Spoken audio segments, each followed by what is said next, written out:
परिवार। परिवार समाज की पहली और महत्वपूर्ण इकाई है। परिवार का अर्थ है हमारे चारों तरफ एक सुरक्षित घेरा, जो जीवन के कठिन समय में हमारे साथ खड़ा रहता है।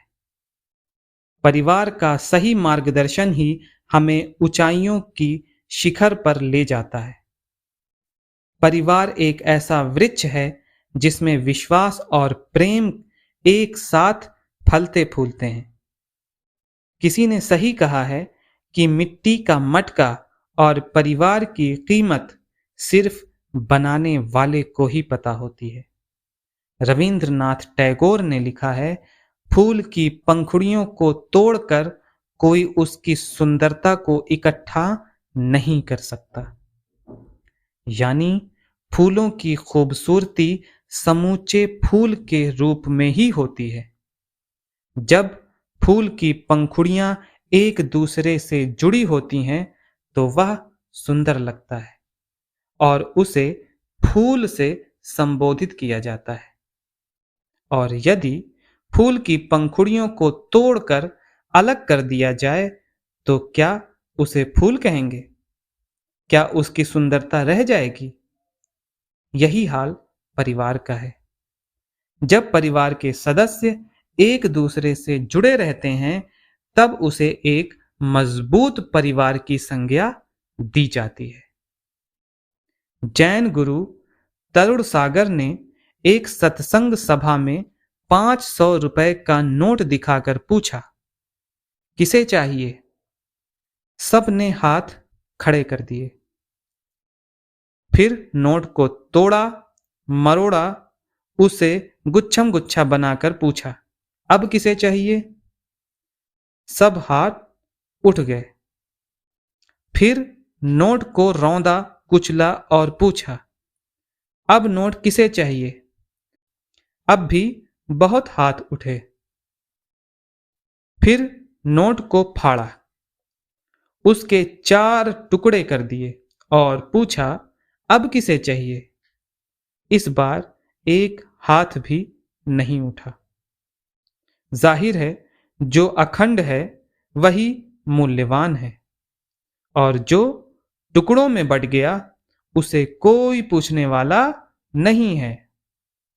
इसलिए कहा गया है कि हमेशा जोड़ने वाला बनिए, तोड़ने वाला नहीं। इंसान को सुई बनकर रहना चाहिए, कैंची बनकर नहीं, क्योंकि सुई 2 को एक करने का हुनर जानती है, जबकि कैंची 1 को 2 करने की कारस्तानी। जोड़ने वाले को ही अपार प्रसन्नता और सुकून महसूस होता है। महान चिंतक व पूर्व अमेरिकी राष्ट्रपति अब्राहम लिंकन के शब्दों में, जो घर बटा हुआ हो वह कभी अपने पैरों पर खड़ा नहीं हो सकता। जानते बूझते हुए भी घर परिवार के कुछ सदस्य के कई की तरह परिवार को बिखेरने में जुटे रहते हैं। उधर परिवार को जोड़ने वाले भरत जैसे भाई ही हैं, जिनका स्नेह राम को अयोध्या खींच लाया। आचार्य हजारी प्रसाद द्विवेदी ने परिवार की एकता के लिए सबके विचारों, कार्यों और व्यवहारों को महत्व देने की बात कही है। सबकी सुने, सबको यथा योग्य महत्व दें।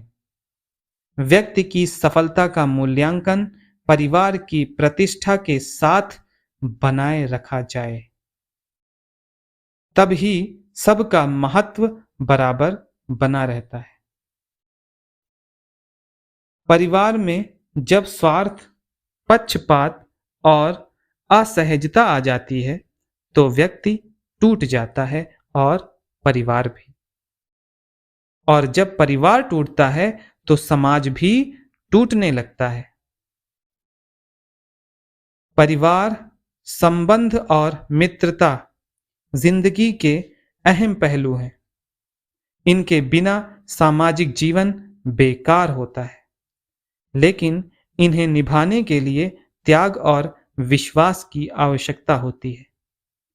अक्सर यह देखा गया है कि रिश्तों के बीच भ्रम की स्थिति पैदा हो जाती है, जो विचारों को प्रदूषित कर देती है। एक दूसरे के प्रति नकारात्मक विचार जन्म ले लेते हैं, जिससे रिश्तों में खटास पैदा हो जाती है। जबकि होना यह चाहिए कि आपस में यदि कोई भ्रम है तो उसे बातचीत से दूर किया जाए, लेकिन ऐसा कम ही होता है।